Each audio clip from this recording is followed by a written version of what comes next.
F. William Engdahl. He is an award-winning analyst of geopolitics.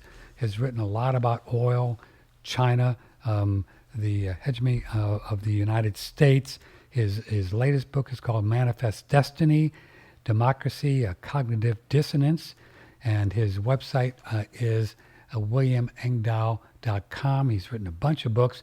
Like I say, his latest one is Manifest Destiny, and he's our go-to guy. We have him on the air for a long time. He's in Germany, and so he's kind of in the belly of the beast over there, where everything happens in the world of oil and wars and the rest of it. Thanks for being here, Mr. Engdahl.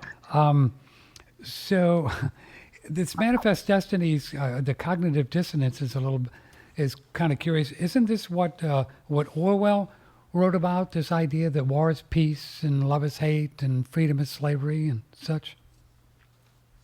Precisely.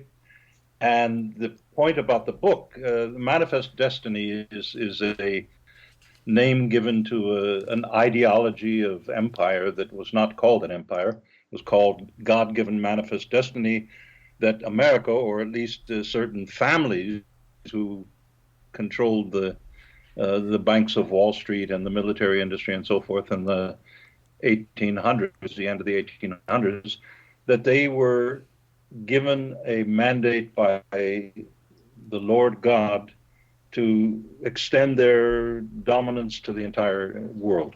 Oh, good. And that's the reason I chose that very specific title. And then the subtitle is Democracy Summit for Democracy, Freedom House, George Soros's Open Society Foundations, all the gaggle of government-connected. Okay, I think the internet is. Yeah. I think the Skype thing is going to work, sir. It's just not going to happen. It's fading in and out, and I want to hear what you're saying. I'm going to ring you right now on the mobile. Okay, on the Manifest Destiny. So this goes back how long, when these certain group of people began to feel like it was God's will for them to control the world? Is this a long time? Oh, this goes back to the 1800s, and keep in mind the Spanish-American War was the first imperial war of the United States, although they don't like to call it that, where Washington took over the Philippines from Spain and certain other territories, and that was the next step on the way toward expanding toward the Pacific and toward Asia, with China in particular. The Opium Wars that they joined in with the British, these old families. I'm talking about the New England families in Boston, the Peabodys, the Russells, etc. And the democracy is cognitive dissonance. The idea of that is the National Endowment for Democracy, the Freedom House, Human Rights Watch, Soros Open Society Foundations, all of these government-connected NGOs, democracy NGOs, are really fake democracy NGOs, and they create disturbances in countries where the government is not towing the line on what Washington or Wall Street wants. NGOs, non-government organizations? Correct. What would be top of your head NGO that we would know? Oh, Greenpeace, I suppose, is one, but I'm not talking in the book about Greenpeace. That's a different kettle of fish. But I'm talking about democracy NGOs, human rights NGOs. And what happened in the 1980s, and I go through this in detail in the Manifest Destiny book, is Ronald Reagan's director of CIA, William Casey, came up with a scheme to contract out or privatize the regime change operations that the CIA used to do in its own name in order to have deniability. Oh, no, that wasn't us. That was this National Endowment for Democracy or Soros Open Society or who knows what. And for a while, up until very recently, it's been unbelievably effective for creating regime change like the CIA used to do in the 50s and the 60s. With the Shah of Iran and all that stuff. Yeah. Yeah. So could that be one of the reasons why, I don't want to get too off base, but the Kennedys were both proponents of busting. I think their quote was, Mr. Engdahl, busting the CIA into 1,000 pieces, which is, I guess, why a lot of people conjecture that they were involved in the assassination. I am pretty well convinced that Alan Dulles, who was fired by Kennedy after the Bay of Pigs fiasco in Cuba for not informing the president of what he was up to, I'm pretty much convinced that they played a central role in this assassination of Kennedy. Back to the Manifest Destiny and this old money, as you call them, the old guard back in the 1800s. Is it the European, and they were building empires, of course, in China and we're in South Africa and India. Were the same people, or were they competing with the United States crowd? There was an uneasy, keep in mind, in the 1880s, 1890s, after the Civil War, J.P. Morgan, the House of Morgan, which originally was connected to the City of London, became more and more its own power base. And there was a rising challenge of empires between the Wall Street crowd of Morgan and Company, who created the Federal Reserve in 1913 to finance the U.S. entry into World War I. And that U.S. entry into World War I, where Woodrow Wilson betrayed his campaign re-election pledge, had no threat of any kind to the United States of America.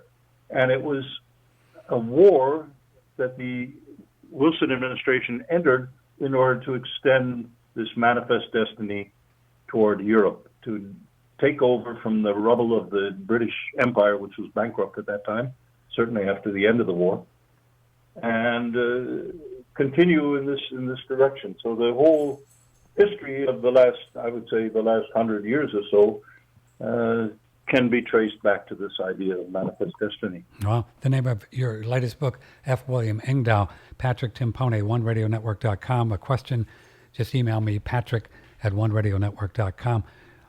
So there must have been quite a struggle when the pound sterling was the currency and it switched over to the dollar?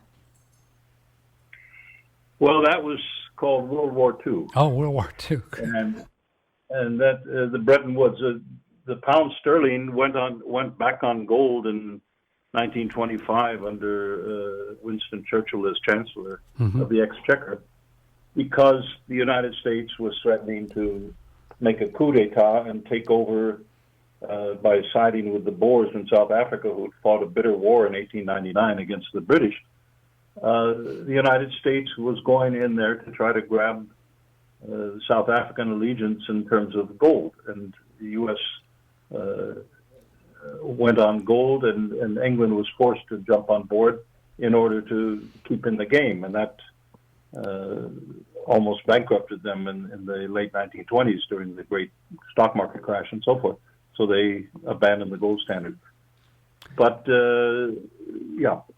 So then after the war, then the Bretton Woods thing was where the whole oil for dollars paradigm began. Kissinger and that whole that came later. That came, Patrick, after 1973, the petrodollar recycling.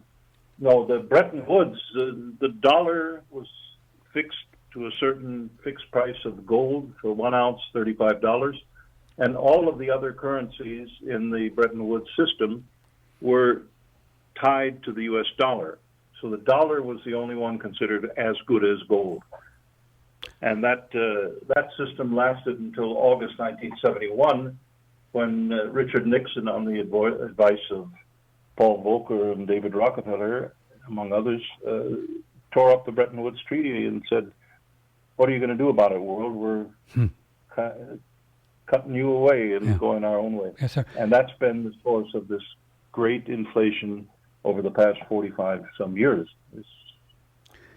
So the people call the cabal, the elite, now the latest word that's being used, of course, the globalist. Would they be, F. William Engdahl, would they be the same part and parcel of the people that own the brand Dollar Inc.? Can you say the question in other words? Would the globalist, that we call the globalist now, all the people that are trying to exit President Trump and control CIA. That's your conjecture. And are they the same people that own the Dollar Inc. brand today, that kind of own the dollar and control it? This is a little bit difficult to say clearly. I don't think so. I think the people who, not the deep state, but the people who are behind the giants of Wall Street, the banks that are too big to fail, Mm-hmm. and so forth, they are quite happy with the job that Donald Trump is doing for them. They elected him. They got him in there with their money, their influence, their shenanigans. So he's there for a purpose. He's there to do a job. And I think as far as they're concerned, he's doing quite fine. He's got the whole world going berserk, trying to figure out what he's going to do next. Oh, Trade war. Yeah, so your conjecture that Trump is not an independent who snuck in under the wire, it's that the gods of money, or the boys as we call them, or the globalists, they put him in. Yeah, well, there's no question. Really? No question Can you about talk that. about People- that? How do you know that? Well, look at American politics, presidential politics since the assassination of JFK, Kennedy, in the 63. 1960s. Yeah. And no one gets near the White House unless they're thoroughly vetted by the dark powers that be, or Sure. the gods of money, as I call them in one of my books. Mm-hmm. And if they were ever the slightest threat, like, I don't know, I don't think Bernie Sanders was ever a great threat, but they just torpedo them. They, put a banana peel in front of them and they're gone. They're gone. That didn't happen with Trump. I don't think they ever had in mind that Hillary Clinton would become president, because they wanted someone who was aggressive, who could bully Europe, the European Union, Germany, and so forth, who could bully China, bully Russia. Now it's a little bit, we'll see what comes out of this, but this is all a game as well, I think, what he did with Putin Sure. yesterday. So the man would have been impeached by now if he was really a threat to the real powers that be. Let's call them the powers that be. But do not the real powers that be own the 6 corporations that run all the media, virtually everything, and they love open borders, they love free trade, they love big pharma. I mean, they're trying to get him out of office, aren't they? Not really. I think the idea is to get people so stirred up that they can't think clearly. Huh. I think that's the upshot of it. You get Americans fighting each other, and somebody in a taxi says, "I think Trump is doing the right thing." The taxi driver stops and throws him out on the street. Sure. That kind of rage in the population is very useful to kind of steer people in a way that they never, in a sober state of mind, would agree to. And take their eye off the ball to see what's really going on. Yeah, no, really. If you look at the Trump tax cuts and so forth, that's going to increase the U.S. federal budget deficit by very soon, the end of this year, perhaps even $1 trillion added per year to the annual federal debt. So this is huge. This is not an economic infrastructure recovery plan to make America great again. This is smoke and mirrors and make Wall Street and the powers that be even richer. That's about what it amounts to. But is there any evidence, Mr. Engdahl, that there are a lot of the big money from the globalists went into the Trump campaign? Do we know that? Look at his cabinet. Yeah. It's Goldman Sachs. That's true. It's Mnuchin. Who's the Treasury? The Commerce Secretary, and so forth. They're all come out of Wall Street. Goldman Sachs or N.M. Rothschild and partner, and so forth. Boy, So if you're accurate, yeah. Yeah. if you're accurate, I sure misread it. I thought the globalists really want to get him out, and that was the whole, because they don't like him. But it makes a lot of sense if to divide and conquer, as you're saying. Yeah, and it's what it's doing in Europe. It's preventing a rational policy of European industry to cooperate, let's say, with Russia on industrial investment and development, which they were doing before this 2014 CIA coup d'etat in Ukraine. So there's a whole narrative of Russia as the great evildoer in the world that's been developed, and that drives a wedge between natural allies of Western Europe and Russia. Italy, France, Germany, the industry would love to be on a cooperating basis with Putin's Russia. They have no problem. But NATO, i.e., the military-industrial complex in Washington, says, no, you're not going to do that. We forbid it. But isn't Mr. Trump talking up the idea of possibly getting out of NATO? I mean, he's alluded to it and wants to dump the UN and get out of these big treaties. Are those not things that the globalists want? So I'm confused. I think there's a lot of rhetoric that Trump tweets on his phone. They make resounding, shocking statements, but the U.S. is not about to get out of NATO because the U.S. controls NATO. What is the net effect of all this pressure about lifting the quotas from 2% to 4% of GDP for Germany and Western Europe? It's to buy American-made armaments and military products.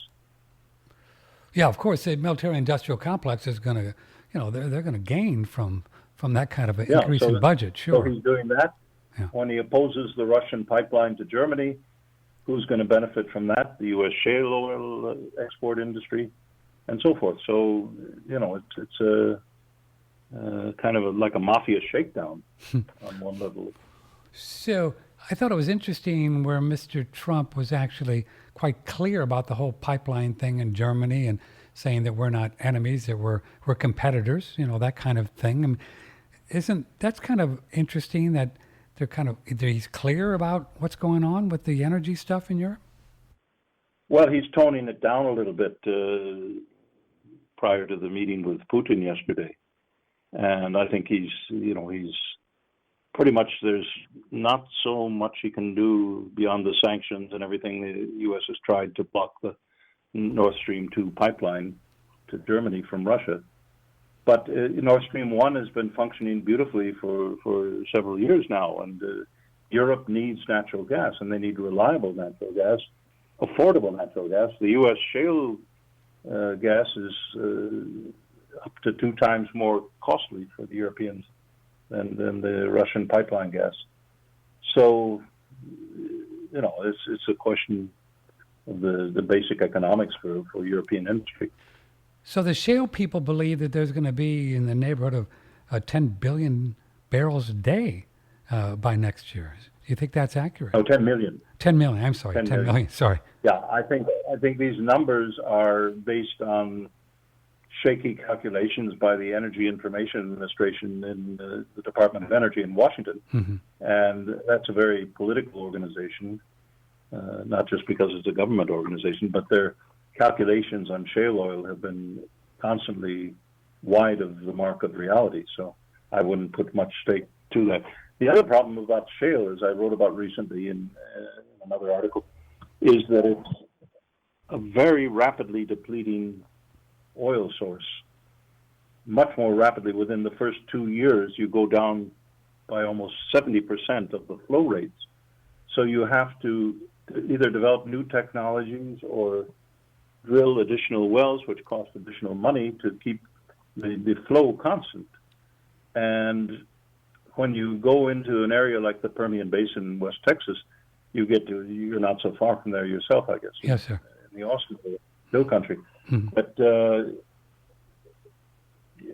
they went for the sweet spots first, and those are the ones who had huge profitability and big flows.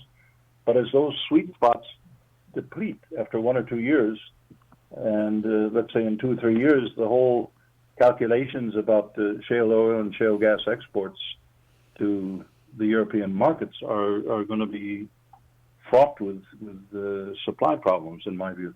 Which is why the globalists possibly are still very interested in Venezuela and Iraq and all the rest of the places with a lot of oil. Libya. Libya, yeah. Well, that makes sense. Yeah. Wow. And Iran. Yeah, and Iran. Of course, the shale has its own environmental problems as well. So this whole idea of energy-dependent United States, you say this is just a meme that they're throwing out there. Well, it's worked wonderfully for the last 5 or 6 years with ups and downs with the oil crash. The longer-term reliability of that and the economics of it are going to require oil at a price, I think, of around $80 to $100 a barrel, which is one reason I think that Trump is going after Iran in such an aggressive way, and certain of these other producers you mentioned. Give us a short story of what was going on with the Iran deal and what Mr. Trump did. Well, what Trump did was simply to tear up an agreement that had been agreed with the United States, with the European Union, with Russia, and with China, to gradually lift the sanctions on Iran because they had subscribed to a surveillance mode by the International Atomic Energy Agency that they were not, to verify that they were not developing nuclear weapons. Right. And they were in compliance with that right up until the day that Donald Trump said we're walking away from this agreement. And the reason for that, if you read the comments of Steve Mnuchin, the Treasury Secretary, is to have an excuse to slap the sanctions on the Iran oil exports again. And that'll happen in November. Oh, to drive up the price. Among other things, yeah. Yeah. And they want to try, the neocons are after regime change in Iran. They want to get, some patsy organization in there that'll do what they want and destabilize the whole Middle East. And but there are multiple agendas there. We're talking with F. William Engdahl. His latest book is called Manifest Destiny. You can get that through Amazon or his website, williamengdahl.com. He's written a bunch of them. Patrick Timpone, OneRadioNetwork.com. But I'm confused again. Sorry, but Mr. Obama, he would be controlled by the globalists too. Why did they instruct him to do the whole Iran deal in the first place? Well, it's a changing agenda because the circumstances, the power relationships in the Middle East, especially after Russia came into the Syrian war on the request of Bashar al-Assad in 2015 September, that changed the whole power geometry of the Middle East and the long-term plans of the Pentagon to militarily control the Middle East. So they had to knock out or begin to knock out Iran. This is after the election of Trump. Knock out Iran in order to weaken this whole geometry that emerged between Russia, Syria, Iran, and other countries in the region. Years ago, you talked about Syria, and it was about the competing pipelines. Is that? Can you explain to our audience what you meant? Well, what's going on today with Syria? What's going on today is an unholy mess. It's such a conglomeration of. Israel has a certain interest in grabbing chunks of Syria. The U.S. and Israel have been secretly backing the Kurds against Bashar al-Assad. ISIS, in fact, was created by Western intelligence agencies and trained in Jordan and in Turkey back 3-4 years ago in secret NATO camps. And in order to, just throw, it's kind of the Afghanistan model of the 1980s. You throw in a group of terrorists after the Assad government and create holy hell, which they certainly have done, in order to bring them down. And it almost succeeded. And then when Russia entered on 2 minutes before midnight in September 15, that whole situation got shifted around. So it's always a live flowing situation. They have plans and they get warped just like any other plans in humanity. Yeah, I Yeah. think so. Yeah. They're not, after all, they're not gods or God. They think they are, right? They think they are. That's a big problem. Yeah. Yeah. Wow. Patrick Timpone with F. William Engdahl. So, what do you make of Iraq? What is it, 15 years or 20 years after this whole liberation? It appears that the United States is really, they're digging in and building more embassies. They must have these fellows on a short leash. Well, they certainly are trying to have them on a short leash, and it's Wesley Clark, the former commander of NATO Europe, General Wesley Clark, after 9/11 in September 2001, he told this in a speech in San Francisco several years ago. Yeah, I saw that video. He went, he went to an old friend who was in Rumsfeld's office, Secretary of Defense Rumsfeld, and the friend told him over a coffee, "I've just seen something on the Secretary's desk. We, the United States military, have a plan to take down 7 states in the Middle East in the next 5 years." And he listed the 7. And it was Libya, it was Syria, it was Iran, and so Iraq. And this was before the 2003 Iraq War. Yeah. Or right around the time of that. In any case, this is the long-term strategy. If you control the oil, you control nations, as Kissinger said years ago. And it's about control of the oil. It's not about having enough oil to feed American automobiles or whatever. It's about controlling the oil so other nations are forced by blackmail of energy to do what you tell them to do. If you're trying to take over the world, you want people that you can blackmail and control by controlling what they want. Yeah, what they need. What they need. What they need. Like China, I think a main objective of all of this in the Middle East in the last years has been to ultimately be able to control China's industrial growth so that China does not have any illusions about being independent of the United States, microchip suppliers or Intel or whatever, that they're going to develop a Chinese version of Intel, which they're rapidly doing, because look at what Trump has been doing on the technology supply for Chinese smartphone companies. So the globalists, they're like at war with China, Iran, and Russia. Yeah, if you take a global map and draw a triangle connecting Tehran, Moscow, and Beijing, and look what's contained in that triangle, you have, as Zbigniew Brzezinski pointed out back in the 1990s, when there was no question the U.S. was the sole superpower, that you have a Eurasian land space that dominates all of the necessary raw materials for any kind of industrialization.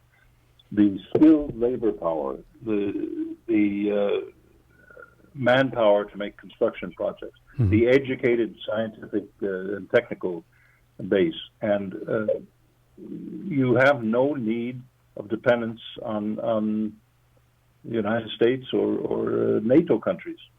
So this, as Brzezinski pointed out, this is the main challenge to American world domination, is the rise of China and Russia. Well, the latest Pentagon strategy paper came out this spring, says the biggest strategic challenge facing America is China and Russia. They're not militarily threatening to, send nukes to New York or something like Kim Jong-un was a few months ago. Far from it. But the idea is they are a rival economic center of gravity, and the banks of Wall Street can't allow that, simply said. So that's been what this whole Russia interference in the election has been about from the beginning. Yeah. To keep relations with Russia off guard, to try to play China against Russia, Russia against China, to target Iran. You break the triangle of Eurasia, and you get a hostile regime in Iran. This is another attempt at a color revolution in what's going on in Iran. First, you start a campaign against the currency, which has been rather successful right now. And then the economic conditions, because the sanctions did have a deep impact on the economy and investment. There's unemployment in the country. People are frustrated. So you get dissident groups that are financed by the National Endowment for Democracy or Soros Open Society or who knows what. I mean, the groups like this. And then they start, dropping hints. Let's have a strike against the bad government economy. And then once you build that up a little bit, the U.S. is covertly aiding a terrorist group called MEK in Iran, and openly so. Hillary Clinton took them off the terror list, even though they're the same organization with the same methods and goals, when she was Secretary of State. So they're trying to set up a color revolution in Iran. I don't think personally it will succeed. I think the Iranians are pretty sophisticated, but it's going to have some damage. There's no question about that. F. William Engdahl is with us about his book, his latest book on One Radio Network called Manifest Destiny at williamengdahl.com. So is it a proper theory that another thing the globalists don't like about China is that they own their own central bank, unlike the United States? Very much. Yeah. Very much. This is huge. This is frustrating Wall Street no end. And because the People's Bank of China is not a Federal Reserve private central bank like the Bank of England or the Federal Reserve or the European Central Bank over here, right? Right. It's a people's bank. It's a state entity. And the biggest banks in China are people's banks. They're spin-offs of the PBOC.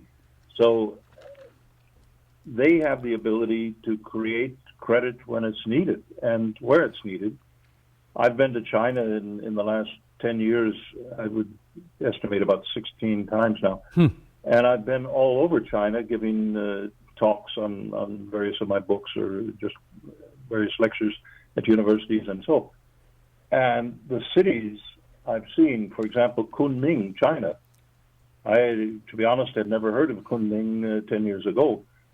I got there. It's near the border to Laos, a city right along the route of the Silk Road, the new economic high-speed rail links to Asia, Eurasia. And it's a city of 9 million people with skyscrapers and modern infrastructure. And that's all over China. So that's how what they're doing. This is an interesting point, Patrick, if I may. Yeah, go ahead. Get on this a little bit. Sure. What's different from what the Chinese are doing and what, let's say, the European Union is doing or the U.S. government is they're investing in the sinews or the arteries of a more efficient economy going forward. That's called infrastructure, public infrastructure.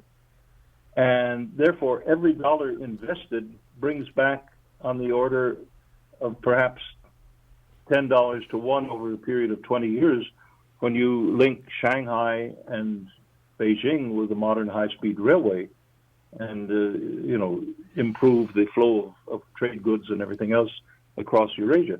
So every dollar invested is not simply a dollar thrown down the drain. Every dollar invested in the $1 trillion plus every year of the Pentagon budget is money thrown down the drain. Yes, sir. It doesn't create more productive economy, and the kinds of weapon systems that are being rolled out by the Pentagon, as far as I can tell, are pork barrel waste of taxpayers' money. Better to turn, a few $100 billion of that every year into real infrastructure development, rebuilding the highways, building for the first time high-speed railway links across America, rebuilding the water supplies, the public water supplies, the electric power grid, and so forth, and making the economy productive on a world scale. That's not there anymore. The money interests who created globalization back in in the 70s and the 80s, they walked away from America, and they don't pay their taxes in America. Look at the top 30 industrial corporations. They are not at all patriotic, if you want to call them that. Sure. In the days of the Tennessee Valley Authority or Hoover Dam or the highways, those were productive uses of dollars, even though they were borrowed from the Fed. Yeah. Well, it was no problem for the U.S. economy to shake that up because it created, in the post-war period in the 50s and so, this hugely effective infrastructure to make aluminum for airplanes, and civilian aircraft industry took off. Investment in power grids that would make industrial production very efficient, and so forth. That pretty much began to wind down in the 70s through the series of oil shocks, and then the dollar fluctuations. Yes, sir. But that's a much more detailed story for another time, perhaps. And so China, who owns their own central bank, unlike the rest of the world, they can just simply print yuan on a computer and invest in things and put people to work and keep 1.5 billion people happy, or kind of, sort of happy. Yeah, I think so. One of the problems is the Chinese, from everything I can see, are making some not very good choices. For example, the idea of a Made in China 2025 strategy that Xi Jinping is backing, and the Trump administration is trying to destroy or trying to dismantle through the trade war. That strategy targets certain areas like biotech, which include genetic manipulation, and that China wants to be a world leader. So they bought up one of the leading GMO companies in Switzerland 2 years ago called Syngenta. Yes. Not good. Yeah, well, the whole GMO thing is, I don't even want to get into that at the moment. I know you wrote a whole book on it called, The Seeds of Destruction, right? The Seeds of Destruction with William Engdahl. So is there any concern with the globalists with China doing this gold-backed yuan for oil futures, I guess, and those kinds of things? At the moment, not. But I think what they're preparing is a series of measures, and the trade war of Trump against China is just the beginning of that, to try to isolate. What they would love to do, and I think this is one of the hidden agendas of the meeting that Trump tried to with Vladimir Putin yesterday, was to try to seduce Russia away from its alliance with China. And I frankly don't think that that's going to be very successful. It's a pretty crude, ploy, and the Russians are fairly sophisticated chess players, and they know how American geopolitics works through the Cold War period, so they're not naive. Well, speaking of not naive, Mr. Putin obviously knows what the heck is going on, and I would, just from the cheap seats at the bleachers, you could see how he's concerned about getting invaded or getting his butt kicked or whatever with the economic things and all the rest of it. He's concerned. Yeah. Of course, he should be. Well, he should be too, right? Yeah, but he's not sitting back there, trembling in fear by any means. He turned back in 2014 when Ukraine was taken by the CIA, and that was the CIA who did that, the coup d'état, and it's been all but admitted by people like George Friedman of Stratford. At that point, Putin had two choices: either get involved in a mud fight in Ukraine trying to defend ethnic Russians in the east, or turn completely to a different strategy, and that is building up the relations with China and with Eurasia, with the Eurasian Economic Union. And that's what has been taking place for the last several years, the last 4 years. So the whole Ukraine thing was part of a CIA operation? It was. John Brennan was on the ground there. Joe Biden was the key point man of the whole operation for the National Endowment for Democracy and all their related organizations. John McCain, back when he was still active, and Victoria Nuland. You know. Oh yeah, I remember that tape. Yeah, tape. Yeah. Man. So you know, they just dictated who was going to be the government and whatnot. And it's come out now in testimony that the CIA used Mikhail Saakashvili, who was then president of Georgia, to hire Georgian sharpshooter mercenaries to create the terror on the square there on that day in February 2014 by shooting innocent civilians, student protesters, and at the same time shooting police. So everybody was in a panic, and that ended the European Union's attempt to negotiate a compromise. Mr. Engdahl, a couple other things, and I know we have to go. It's getting late there. What was your take on how this whole summit with Putin went down, and Mr. Trump's, just kind of going easy on him on the whole Russian meddling thing, and the world just going bonkers about it this morning, right? And all around the world, it's just crazy. He's a treason. It's a treason, and I could only imagine what's going on in CNN. I don't have TV, but I could just imagine. Oh my goodness. Oh yeah, I've read the CNN comments. Yeah. So what do you make of that? What do you think Mr. Trump was thinking? I think, first of all, what Trump said. I've read the indictment documents for these 12 Russian military intelligence so-called hackers. Yeah, I have. Yeah, they're available. And there's no concrete documentation of anything, even if all 12 of those exist or not. It's just something thrown out there to sabotage the summit by a faction of the deep state in Washington that wants to, keep the antagonisms going. I think the people behind Trump's bid in Russia want to try to get Russia to turn against China. And that's the Henry Kissinger ploy that has been the case for the last 2.5 years. I get the idea that the globalists do not want the United States and Russia to be friends. But then again, Mr. Trump talked about we should get along with Russia during the election, and he's certainly acting like he would like to now. But I thought you said that they control Mr. Trump, so again, I'm a bit conflicted here. Well, there are factions within I see. Yeah. Within the powers that be. Yeah. And it's a question of tactics.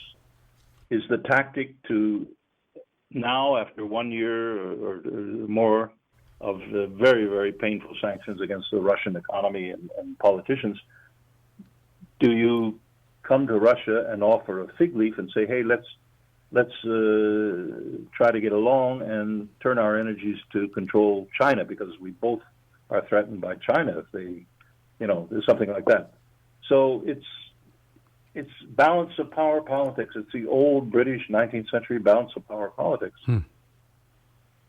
So the globalists, would they also then include big pharma, big agri, Monsanto, Merck, this whole crowd and the whole medical model? Yeah, big agri, Trump has no problem with them, agribusiness, nor does he have any problem with pharma. He's not threatened in Wall Street. As I said, all of the key economic positions, from Commerce Secretary to Treasury, are run by Goldman Sachs and the key Wall Street crowd.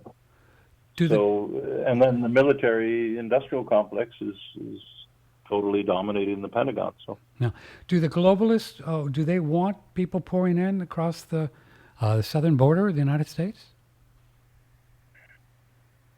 There is a faction that wants to dissolve national culture and identity, as there is the same faction trying to do that in Europe, using people like Angela Merkel to open her arms and welcome any and everybody without any control. I think it's going to result in a huge upheaval in the European Union. It already has. But new fault lines are appearing almost every week. Austria now has joined sympathy with Italy, the new government in Italy, with the government of Viktor Orban in Hungary, and the government of Poland, the government of the Czech Republic, and so forth. So there's a growing, and part of the German coalition, the Bavarian part under Seehofer. So, and to be honest, the key issue on Brexit 2 years ago was unrestricted immigration from the time of Tony Blair, but it became very extreme under Cameron. You painted a picture that Mr. Trump is actually a faux or a false nationalist and controlled by the globalists, but is a nationalist populist movement around in Italy and other places, are those real, or are they controlled by the globalists as well? Well, U.S. policy is to weaken the European Union right now. And Trump sent his old campaign advisor, Steve Bannon, to Italy to work with this new government, to try to create fault lines within the European Union so that divide and rule Washington can make demands and blackmail on Germany and France and so forth, and prevent the rise of a coherent competitor. Keep in mind that the collective GDP of the European Union is more or less in the same order of magnitude as the U.S. Mm-hmm. So it's a huge economic space that we're talking about here. Finally, Mr. Engdahl, are there any forces significant enough to ever is a strong word, but someday topple the globalists that we're talking about here, the people that are against China, Russia, Iran, probably? By the way, is North Korea in that crowd? Good question. Is that North Korea in that club? Okay, so I don't think so. I think Mr. Kim is a lot more clever psychological player than the Western media gives him credit for. Yeah. But he's ruthless, absolutely ruthless. But he's not stupid. He spent 16 years in a private school in Switzerland when he was a young teenager, and he's pretty familiar with the ways of the West. So he's a classic wild card. But as Ford, on the first part of the question, any real forces that could someday overturn these guys that we're talking about, the globalists? Well, very much so. Yeah, I think the combination of Eurasia that I mentioned earlier has the potential to do that. Russia, China, Iran, the Central Asian states, key countries of the Middle East, perhaps Qatar, and then that leaves on the other side Israel, Saudi Arabia, but also Israel is dependent on a certain goodwill with Russia in the region, and so it's very complex. Sure. Very complex. But would it take some kind of a hot war to have that, would they have to duke it out in the streets to have that changeover? I think if we have a hot war, we're talking about Armageddon. Yeah, just the end of the world as we know it, right? So finally, let me slip one last one in here because you do a lot of research. Sure. What do you think, big picture, for the whole GMO thing? I mean, we're learning so many detrimental things with the glyphosates, as you well know. There are things like Mr. Putin says he doesn't want them in the European Union. They've got some tough labeling thing. Big picture, do you think that this whole genetically modified glyphosate thing is going to survive? It's already transformed itself. It's called gene editing. Oh, good. Gene editing. Look that up in Google or look it up in some searches. Gene editing is a way to get around regulations that are governing the licensing of GMO crops. And they claim it's a completely different technology, and it's one of the most dangerous things facing mankind right now. They're talking about gene editing the DNA of a fetus on the argument that they can get rid of inherited, illnesses of newborn babies by changing the DNA. But this is not a stable process. So it's really pretty scary stuff that's going on out there. Bill Gates is fully behind this. He's been one of the key financial backers. And that should tell us something right there. Bill Gates is not a man who has the interest of mankind as his top priority, in my view. So they just changed the name with words of art, much like man-made global warming is now changed to climate change. No, Yeah. Yeah. it's called psycholinguistics. Psycholinguistics, great. If we don't have enough problems, Mr. Engdahl, without psycholinguistics, right? Well, it's always an honor to talk to you. I appreciate your insights, and I've learned a lot today from you. It's F. William Engdahl, his website at williamengdahl.com. A lot of books there if you're a reader and want to learn more. So when you go out drinking with the boys and girls, you can speak from some form of knowledge rather than just repeating what you hear on the news. You know, you might as well know something. Manifest Destiny, his latest book, F. William Engdahl. Anytime, sir, you know you're welcome here. Okay, Patrick, and one thing I just add at the end, if people go on my website, williamengdahl.com, they have the option to subscribe to my free periodical geopolitical newsletter to get more background on a lot of these things. Great. So I see it up at the top right, free newsletter. Oh, cool. So you can subscribe to that. That'd be great. How often do you put that out? Between once a month and twice a month, somewhere in there, depending on the schedule. All right, so you take care of yourself. We want you around. Very good, Patrick. Thank you. Always enjoy it. Thank you. F. William Engdahl, good man, right?